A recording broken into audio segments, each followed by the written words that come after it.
नमस्कार, welcome back. This is an academic Pathshala. शुरू करते हैं next chapter from book Ramayana.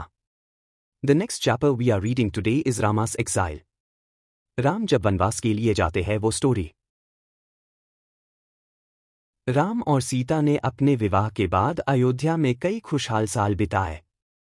एक दिन राजा दशरथ ने सोचा, मैं बूढ़ा हो रहा हूं।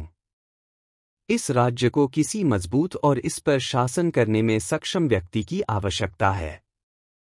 अपने मंत्रियों और ऋषि वशिष्ठ की अनुमति से उन्होंने राम को सिंहासन पर बैठाने का फैसला किया। रानी कैकेयी भी राम के राज्याभिषेक के बारे में सुनकर रोमांचित थी, लेकिन यह खुशी अल्पकालिक थी। रानी कैकेयी के पास जाने वाली दासी मंथरा ने प्रवेश किया। हे मूर्ख रानी, कुबड़ी महिला ने मजाक उड़ाया।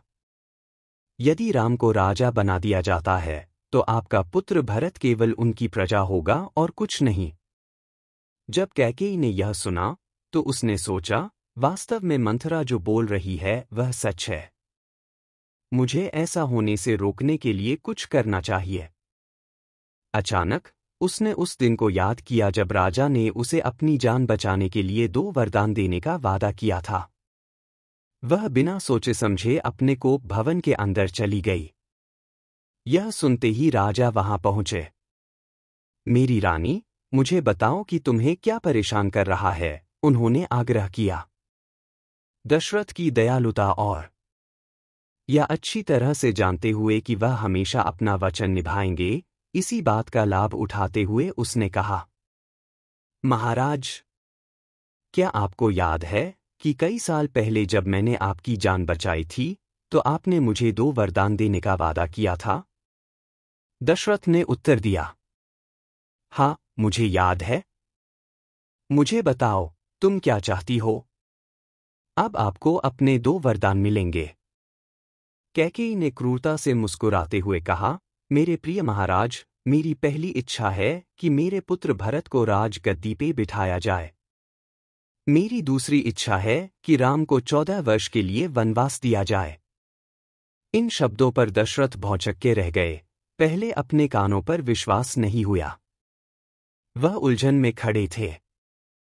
फिर जैसे उन पर बिजली गिर गई हो, इस तरह से झटका खाकर भूमि पे गिर पड़े। जब वह उठे तो कैकेयी को अभी भी वहां बैठा देखकर वह उसके चरणों में गिर गए और उससे विनती की, कृपया मेरे राम को मुझसे दूर न भेजें।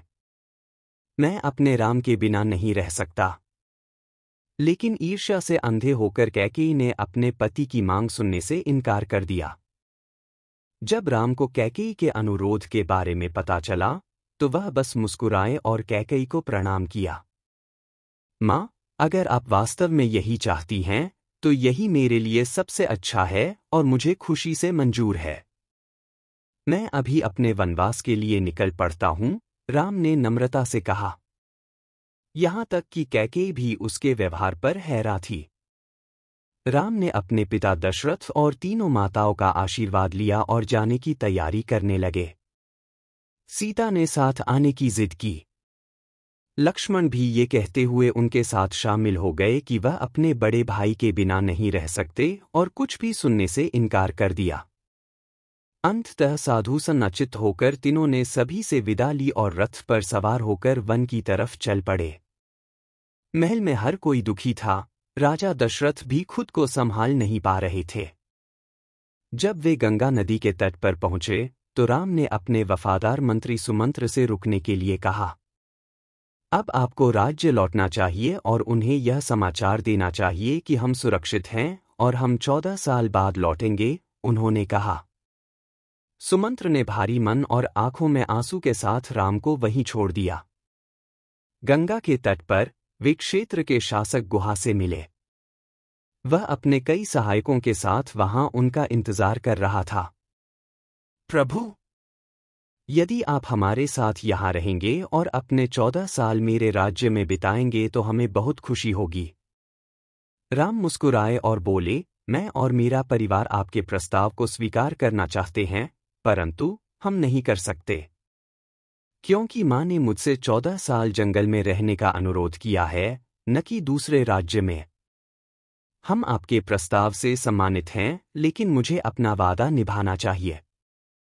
इस तरह कहकर राम, सीता और लक्ष्मण ने गुहा से विदा ली। जंगल में आगे जाकर गंगा पार करने के लिए उन्हें नाव की जरूरत पड़े। इसके राम ने एक नाविक को बुलाया जो उन्हें नदी पार करा सके। केवट नाम का एक नाव वाला आया। केवट ने राम से कहा कि मैं आपको नदी पार तो करा दूंगा, परंतु मेरी एक शर्त है। शर्त यह है कि उसे पहले राम के पैर धोने का सम्मान दिया जाए, उसके बाद ही नाव में बिठाएगा। राम ने मुस्कुराते हुए हामी भर दी।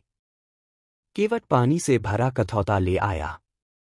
उसने बहुत ही भक्ति और प्रेम के साथ राम के चरणों को धोया। उसके बाद वे सभी नाव पर सवार हो गए और केवट उन्हें गंगा के पार ले गया। जहां अयोध्या में राम के वनवास के बाद राजा दशरथ का हृदय टूट गया था, इस वजह से उनकी तबीयत बुरी तरह प्रभावित हुई थी। एक दिन जब वह अपने राम की अनुपस्थिति पर विलाप कर रहे थे, तो अचानक उनके द्वारा एक युवा लड़के की गलती से हत्या करने की याद ताजा हो गई। यह कहानी है श्रवण कुमार की। आइए इस कहानी को हम अगले वीडियो में सुनते हैं। जुड़े रहिए आगे की कहानी के लिए और चैनल को सब्सक्राइब करना मत भूलिए।